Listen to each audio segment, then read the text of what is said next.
ओव्हरसीजमध्ये ना आपण इम्पोर्ट केलेला आहे हा कंटेनर आणि याला फसाय कंपल्सरी असतं. हे बघा, हे फसा आहे, हे बेबी ओव्हरसीजचं. हे असल्याशिवाय ना कुठलाही फ्रुट्स इम्पोर्ट होत नाही. आता हा कंटेनर आला आहे, याच्यामध्ये 1664 बॉक्स आहे आणि हे पूर्ण ऑर्गॅनिक आहे, कारण तिकडं फर्टिलायझर हे वापरतच नाही. आणि होतं काय की आपली नागपूरची संत्री 12 महिने नसतात. नागपूरची संत्री एक तांबे बार आणि एक रब्बी बार, असं 2 बारामध्ये नागपूरची संत्री असते. पण आत्ता मधल्या पिरियडला काय होतं, एक मार्च नंतर की संत्रा नसतो दिवाळीपर्यंत. त्यावेळेस फक्त इजिप्तचं 1-2-3 महिने झालं की साऊथ आफ्रिका आलं की ऑस्ट्रेलिया असं येतं. आणि नंतर नोव्हेंबर नंतर परत आपलं नागपूरचा संत्रा चालू होतो. पण त्या मधल्या पिरियडमध्ये संत्रा नसल्यामुळं हा इजिप्तचा संत्रा बेबी ओव्हरसीजनी आपण इम्पोर्ट केला आहे. बघा, आणि खूप सुंदर क्वालिटी आहे, जबरदस्त क्वालिटी आहे, प्युअर माल आहे, ग्रेडिंग माल. म्हणजे इथं तिकडनं निघाल्यापासून 21 दिवस लागतील इथं पोर्टला यायला. आणि पोर्टवरती आल्यानंतर कमीत कमी तो माल आपण 30 दिवस ठेवून इथं विकू शकतो. अजून पण एकदम हार्ड माल आहे, एकदम प्युअर माल आहे. म्हणजे इथं आल्यानंतर कमीत कमी तो 30 ते 40 दिवस आपण विकू शकतो. म्हणजे एवढी त्याची किपिंग क्वालिटी चांगली आहे इथं. हा, हे खाल्ल्यामुळे काय फायदा शरीरासाठी?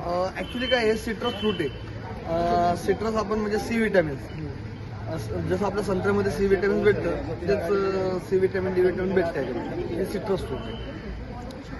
हा आपण तिकडून इजिप्तून मागवलेला माल. आणि पुढे येण्यासाठी साधारण 21 दिवस त्याला लागलेले. आणि याची टिकण्याची क्षमता साधारण 30 दिवस असते. इंडियामध्ये ज्यावेळेस प्रिकुलमध्ये माल बाहेर येतो त्यावेळेस कमीत कमी 30 दिवस हा चांगल्या स्थितीत राहतो. आणि याच्यामध्ये सी विटॅमिन असल्यामुळं आणि नैसर्गिक आहे. म्हणजे इथं कोणत्या प्रकारचे रासायनिक खतं किंवा फवारणी फर्टिलायझर केलेला माल आहे. खाण्यासाठी चांगलं होतं, खाण्यासाठी एकदम चांगला. कारण का ज्या देशात आला नाही इजिप्तमध्ये तो ऍक्च्युली म्हणजे नॅचरल देश. भाऊ तुम्ही पण या ठिकाणी उपस्थित राहिलात, तुम्ही काय बोलाल? जय शिवराय. उपस्थित राहायला पाहिजे. आपल्या तालुक्यातील, आपल्या नारायणगावातील आमचे ज्येष्ठ मार्गदर्शक राजाराम दादा पाटील, त्याचबरोबर मयूर असेल, मयूर पजवा असेल, यांच्या माध्यमातून एक नवीन दालन आपल्या सगळ्या तरुणांपुढं खुलं होते. आणि त्यासाठी खरं तर इथे येणं गरजेचं होतं. 7 समुद्रापार इजिप्तमध्ये जाऊन आपण आपली माणसं माल घेतात आणि माल आपल्याकडे आणतात आणि तो पुन्हा एक्सपोर्ट होतो, इम्पोर्ट करतात. मोठं काम आपल्या सगळ्या तरुणांसाठी समोर आदर्शवत असं काम होते.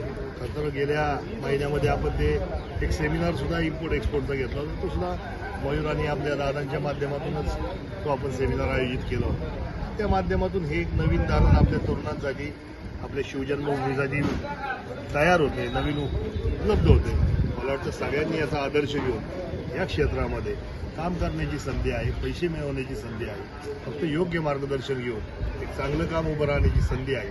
मला वाटतं आपण सगळ्यांनी ती घ्यावी आणि एक शिवजन्मभूमीसाठी आपल्या शेतकऱ्यांना सुद्धा या सगळ्या इम्पोर्ट एक्सपोर्टचा निश्चित स्वरूपात फायदा होईल.